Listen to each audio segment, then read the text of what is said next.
আজকে আমার উপজেলা পর্যায়ে শ্রেষ্ঠ স্কাউটের অ্যাওয়ার্ডটা আমি গ্রহণ করছি। তো আজকের অনুভূতিটা প্রকাশ করার মতো না। আমি যখন ফার্স্ট প্রতিযোগিতায় অংশগ্রহণ করি, আমি গত রাতে ঠিক রাত 10টার সময় ঠিক করেছি যে হ্যাঁ, আমি এটা অংশগ্রহণ করবো। আমার স্যার আমাকে উৎসাহিত করেছেন। তারপর এখানে আসা, অংশগ্রহণ করা, তারপর জেলা পর্যায়ে অংশগ্রহণ করা, বিভাগীয় পর্যায়ে অংশগ্রহণ করা, জাতীয় পর্যায়ে অংশগ্রহণ করা। প্রত্যেকটা স্টেপই ছিল একটু হার্ড, কারণ আমার ফ্যামিলিতে সবাই স্কাউট, কিন্তু এরকম ভাবে স্কাউটে কেউ কখনো যায়নি যে স্কাউটে শ্রেষ্ঠ হবে বা স্কাউটে জাতীয় পর্যায়ে যাবে, এরকম কেউ ছিল না। সো তারপর পরিবারের একটা সাপোর্ট প্রয়োজন এখানে। তো এই সাপোর্টটা আমি সম্পূর্ণভাবে পেয়েছি। আমার স্কুলের সবার সাপোর্ট পেয়েছি, শুধু শিক্ষকদের বলবো না, আমার সহপাঠী ছাড়া আমার জুনিয়র যে ভাই বোনরা ছিল স্কুলের, সবাই সব সময় যে আপু তুমি পারবে, হ্যাঁ করবে। তো এইরকম একটা সাপোর্ট ছিল। তবে সবচেয়ে বেশি সাপোর্টটা ছিল আমার মার সাপোর্ট সব বাচ্চার জীবনে সবচেয়ে বেশি গুরুত্বপূর্ণ। তো এই সাপোর্টটা আমি সবসময় পেয়েছি। আমার মা তেরাদল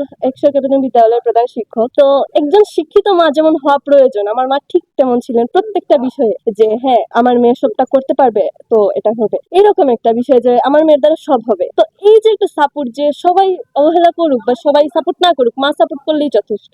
এই যে জায়গাটাতে মা সবচেয়ে শ্রেষ্ঠ হয়ে গেছে।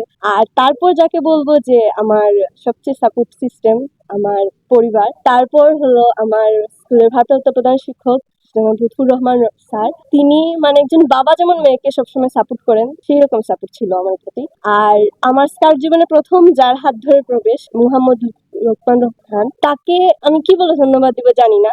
যখন খুব ছোট ছিলাম তখন থেকে স্কাউটে তার সাপোর্টে এতদূর, Shapla cub award, president scout award সবগুলোই। তো এইরকম একটা সিস্টেম থেকে, মানে একটা এসএসসি পরীক্ষার্থী এসএসসি পরীক্ষার পাশাপাশি এরকম একটা কাজ করতে পারবে, আমি নিজে সেটা কখনো নিজের উপর এতটা কনফিডেন্স ছিল না যতটা আমার পরিবারের, স্কুলের, আমার স্যারদের ছিল আমার প্রতি। তো আমি খুব কৃতজ্ঞ যে আমি এটা রাখতে পেরেছি, তাদের সম্মানটা রাখতে পেরেছি, বিশ্বাস রাখতে পেরেছি।